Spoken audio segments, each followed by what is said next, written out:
Today we're doing a sound test with a cannon and various pipes to be able to set up a process to build our own cannon at Eastern Illinois University for the athletic department.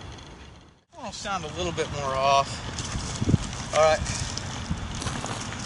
Fire in the hole. Fire in the hole! That was a lot quieter. I can tell that right from the beginning. Longer or not, if we're really going to lose something in it. And this will probably be the last shot we do.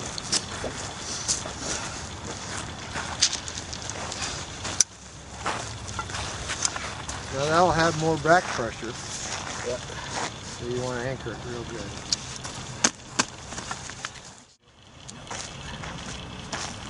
Trying to bring the length down, the nose down.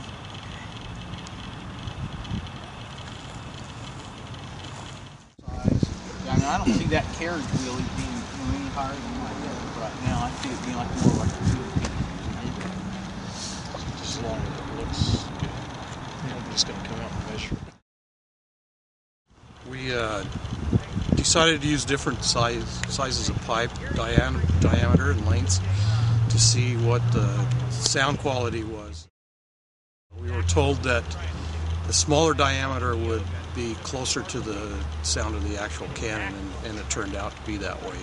But we tried the larger ones to see, that way it'd have a bigger opening on it, but it turned out that the smaller one was the best sound, and so we're going to go with a diameter that's closer to the actual size of the cannon that we're using.